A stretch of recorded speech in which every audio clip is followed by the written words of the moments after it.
Shot. Hello बच्चों, नमस्कार। मैं अभिषेक पचोला। आज अपन को जूलॉजी का शुभारंभ कराने जा रहे हैं। हम आपके अपने इस यूट्यूब चैनल पे हार्दिक स्वागत है। और आज हम अपने जूलॉजी का स्टार्टिंग करने जा रहे हैं, जो आप देख सकते हैं। Body fluid and circulation. Body fluid and circulation, circulatory system जो हमारे बॉडी का है उसको हम पढ़ेंगे। और उसमें हमने specific blood body fluid and circulation में ब्लड को टारगेट किया है। आज के पूरे लेक्चर में हम ब्लड को इतना पूरा पढ़ेंगे, क्योंकि जो मैंने एक्सप्लेन कर रखा है इसको मैं आपको वापस विस्तारित में समझाऊंगा। Blood is a special connective tissue. Blood क्या है बच्चों? हमारा एक स्पेशल कनेक्टिव टिश्यू है। ब्लड की जो स्टडी होती है उसे हम कहते हैं हिमेटोलॉजी। हिमेटोलॉजी ओरिजिन जो होता है हमारे ब्लड का उसको कहते हैं मिजोडर्मल मिजोडर्मल। और हमारे टोटल बॉडी वेट का जो ब्लड जो होता है वो 7 से 8% होता है, मतलब 7 से 8% होता है टोटल हमारे 100% का। अपने ब्लड के फॉर्मेशन को हम कहते हैं haemopoiesis. Process of formation of blood क्या कहलाएगा? हीमोपोइसिस। हीम का मतलब क्या होता है? ब्लड। और पोइसिस का मतलब क्या होता है? फॉर्मेशन। पीएच क्या होती है? 7.4, मतलब स्लाइटली एल्कलाइन। स्लाइटली एल्कलाइन होती है। क्या हमारी पीएच है ये अपने ब्लड की कितनी है? 7.4, जो क्या है? एल्कलाइन है।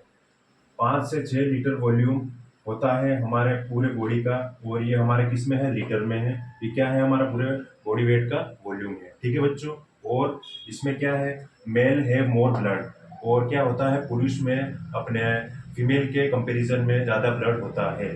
ठीक है। इसका कुछ अपने रीज़न होता है, क्योंकि उनके जो हॉर्मोन्स होते हैं उनका कुछ होता है, उस अपने योगदान होता है, उसके कारण फीमेल्स में कम होता है। Blood is liquid vascular connective tissue. Blood को क्या कहेंगे हम? लिक्विड और कनेक्टिव टिश्यू भी कहेंगे।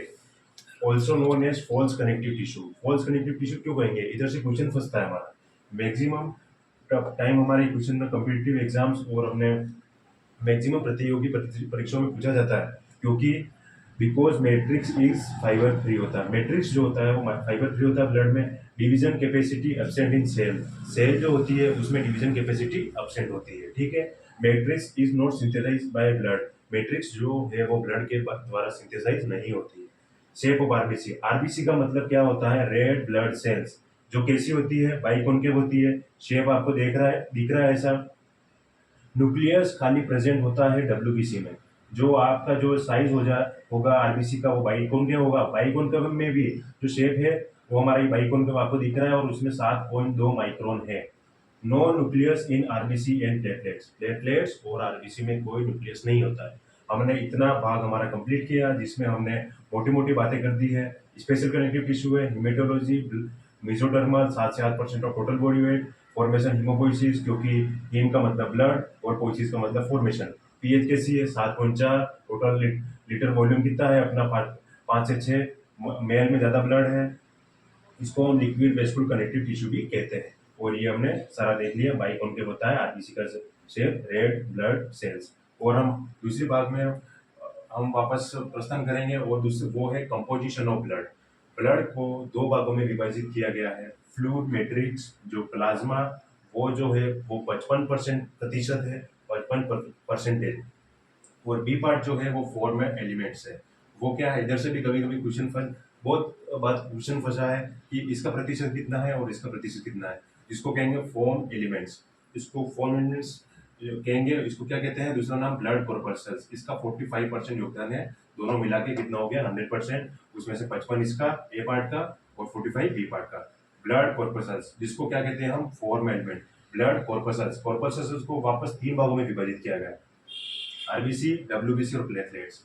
RBC red blood sales, WBC white blood cells, platelets ये थर्ड पार्ट है हमारा। ठीक है। आरबीसी और WBC, red blood sales.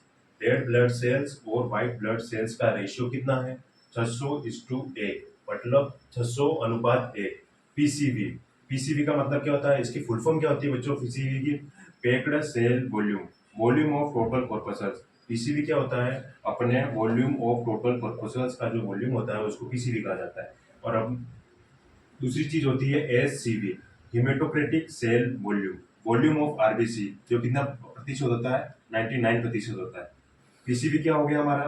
Volume of total corpuscles, और एचसीवी क्या हो गया हमारा, वॉल्यूम ऑफ आरबीसी। ठीक है बच्चों, पीसीबी हो गया वॉल्यूम ऑफ कॉर्पसल्स, और एचसीवी हो गया हमारा वॉल्यूम ऑफ आरबीसी, जो कितना प्रतिशत है, 99% है। इसको हमको हमने ब्लड कॉर्पसल्स को 3 भागों में विभाजित किया, आरबीसी, डब्ल्यूबीसी और प्लेटलेट्स। ठीक है, हम आगे बढ़ते हैं। अब मैमल्स आरबीसी बाइकॉन्केव होती है, सर्कुलर होती है और नॉन न्यूक्लियोइड होती है। मैमल्स में हम आते हैं और इसमें स्तनधारी आते हैं, और उसमें आरबीसी कैसी होती है, आरबीसी मतलब रेड ब्लड सेल्स, बाइकॉन्केव होगी, सर्कुलर होगी और नॉन न्यूक्लिएटेड होगी। एक्सेप्शन क्या है इसमें, अपवाद क्या है, आरबीसी में अपवाद क्या है, तो हम देखेंगे इसमें कैमल, ऊंट और लामा में। और उनमें कैसी पाई जाती है, बाइकॉन्केव एंड ओवल शेप की होती है, और nucleated bi biconcave and oval shape मतलब nucleated RBC red blood cells होती है। साइज ऑफ आरबीसी क्या होता है, 7.5 माइक्रोन, माइक्रोन होता है 7.5 माइक्रोन, ये रहा 7.5 माइक्रोन। तो हमने इस वाले भाग में क्या पढ़ा वो वापस मैं आपको एक बार और विभाजित करके, जो हमने 2 पार्ट में ये विभाजित किया और 3 पार्ट में ये विभाजित किया है, डिवाइड किया है, इसको मैं वापस आपको समझा देता हूँ। कंपोजिशन ऑफ ब्लड जो है वो 2 भागों में है, एक 55% और एक है 45%। ठीक है, जो है प्लाज्मा और ब्लड कॉर्पसल्स। ब्लड कॉर्पसल्स, वापस ब्लड कॉर्पसल्स को हमने 3 पार्ट में विभाजित किया है, आरबीसी, डब्ल्यूबीसी और प्लेटलेट्स। इसका अनुपात क्या है, 600 अनुपात 1, 600:1, इसका ये रेशियो है आरबीसी और डब्ल्यूबीसी का। पीसीवी और एचसीवी, पीसीवी किसमें प्रेजेंट होता है, only for corpuscles, volume of total corpuscles, total corpuscles जो होंगे उसका वॉल्यूम होगा। एचसीवी क्या होगा, हिमेटोक्रेटिक सेल वॉल्यूम, जो वॉल्यूम ऑफ आरबीसी होगा, जो कितना प्रतिशत होगा बच्चों, 99% होगा। और मैमल्स आरबीसी कैसी होती है, बाइकॉन्केव होती है, सर्कुलर होती है और नॉन न्यूक्लियोइड होती है। इधर से अधिकतर टाइम अपने प्रतियोगी परीक्षाओं में क्वेश्चन पूछा जाता है बच्चों, तो आपको मोटी मोटी बात ध्यान रखनी चाहिए, कहाँ से क्वेश्चन फंसता है, कहाँ से नहीं फंसता है, और इन चीज़ों को ध्यान रखना काफ़ी जरूरी है, क्योंकि हम हमारी प्रतियोगी परीक्षा में बैठने जाएंगे और हमको ये टारगेट है कि अधिक से अधिक क्वेश्चन सोल्व करें, और उससे प्रैक्टिस से हमारी थ्योरी पार्ट स्ट्रॉन्ग होगा और हमारा सब्जेक्ट पे कमांड होगा, ताकि हम क्वेश्चन अच्छे से अटेम्प्ट कर पाए एग्जाम हॉल में, और हमारे कंटेंट में से क्वेश्चन बैठेंगे। ठीक है, एक्सेप्शन क्या होगा, कैमल और लामा। लामा इन दोनों में कैसी होगी, बाइकॉन्केव ओवल शेप आरबीसी होगी, जो कैसी होगी बच्चों, न्यूक्लिएटेड आरबीसी होगी। Size of RBC total red blood sales, जो साइज जो होती है उसकी 7.5 माइक्रोन होती है। ठीक है बच्चों, धन्यवाद। आज अपना लेक्चर इधर ही हम अंत करेंगे, और राधे राधे।